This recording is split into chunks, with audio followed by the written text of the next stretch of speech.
ঘড়ির কাঁটায় সন্ধ্যে 6:30 মতো বাজে, আমি করছিলাম ব্লগ এডিটিং। তো হ্যালো এভরিওয়ান, আমি বৈশাখী, আমার নতুন একটা ব্লগে তোমাদের সবাইকে ওয়েলকাম। এডিটিংয়ের এই পুরো কাজটাই কিন্তু আমার ছেলে বাবিন আমাকে শিখিয়ে দিয়েছে। তারপর যেন সকাল থেকে আজকে এই জিনিসটার জন্য আমি খুব বেশি অপেক্ষা করছিলাম।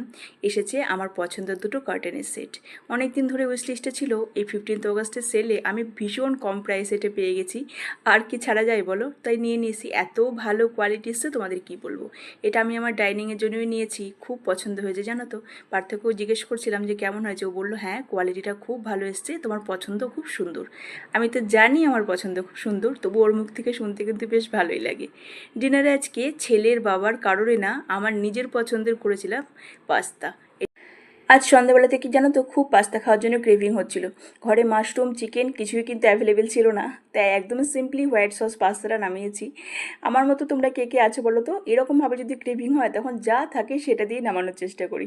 যাই হোক, পাস্তা কিন্তু আমার সেদ্ধ করা হয়ে গেছে। প্যানের মধ্যে দিয়ে দিয়েছিলাম সাদা তেল আর বেশ খানিকটা পরিমাণ বাটার। ফাইন চপ রসুন কুচি দিয়ে দিলাম, হালকা করে সটে করে নেবো। তারপর ফাইন চপ পেঁয়াজ কুচিও দিয়ে দিয়েছিলাম, এটাকেও হালকা করে সটে করে নেবো, খুব বেশি ফ্রাই করার দরকার নেই। তারপর যে স্যুপ চামচ আছে, স্যুপ চামচে 1.5 চামচ মতো আমি ময়দা অ্যাড করেছিলাম। আর ময়দাটা কাঁচা গন্ধটা যাতে চলে যায়, মানে কাঁচা ভাবটা যাতে চলে যায়, ওই জন্য এটাকেও হালকা করে একটু ফ্রাই করে নেব। তারপর দিয়ে দিয়েছিলাম এর মধ্যে দুধ।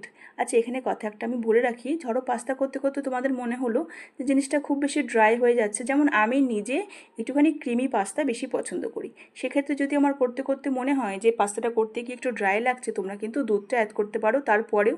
তার সঙ্গে সঙ্গে চিনি আর লবণের পরিমাণটা দিতে পারো, তাতে কিন্তু কোনো প্রবলেম হয় না এবং খুব সুন্দর খেতে হয়। এর মধ্যে চিজ অ্যাড করলে কিন্তু আরও বেশি ভালো হয়, আমি চিজটাকে কিন্তু অ্যাভয়েডই করেছি।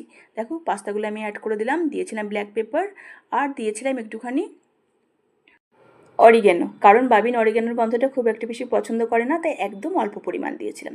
তারপর এর মধ্যে আমি অ্যাড করেছিলাম টমেটো কেচাপ। টমেটো কেচাপটা অ্যাড করার সময় দেখো কতটা ঠিক হয়ে গেছে পাস্তাটা। তাই জন্য কিন্তু এরপর আমি আবার এর মধ্যে দুধ আর একটু লবণ আর একটু চিনি অ্যাড করেছিলাম। তারপরে গিয়ে এর কনসিস্টেন্সিটা খুব সুন্দর দাঁড়িয়েছিল, একদম ক্রিমি ক্রিমি অথচ ড্রাই নয়। দেখেছো কত সুন্দর দাঁড়িয়েছে। আমি ফাইনালি এর মধ্যে অ্যাড করেছিলাম বাটার। আমার কিন্তু পাস্তা হয়ে গেছে। এবার এটাকে আমি করবো প্লেটিং। দেখো কতটা ক্রিমি আর জুসি হয়েছে। এটা খেতেই কিন্তু বেশি ভালো লাগে, বেশি ড্রাই খেতে আমার একদম পছন্দ হয় না। যাই হোক, পার্থর দিকে চালিয়েছে ফেলুদার একটা সিরিজের গল্প, খুব সুন্দর লাগছিল জানো তো, খুব এনজয় করছিলাম। তাহলে চলো আজকের মতো আসছি, দেখা হচ্ছে কালকে নতুন একটা ব্লগে তোমাদের সাথে খুব শিগগিরই। ততক্ষণের জন্য তোমরা ভালো থেকো, সুস্থ থেকো। আজকের মতন টাটা।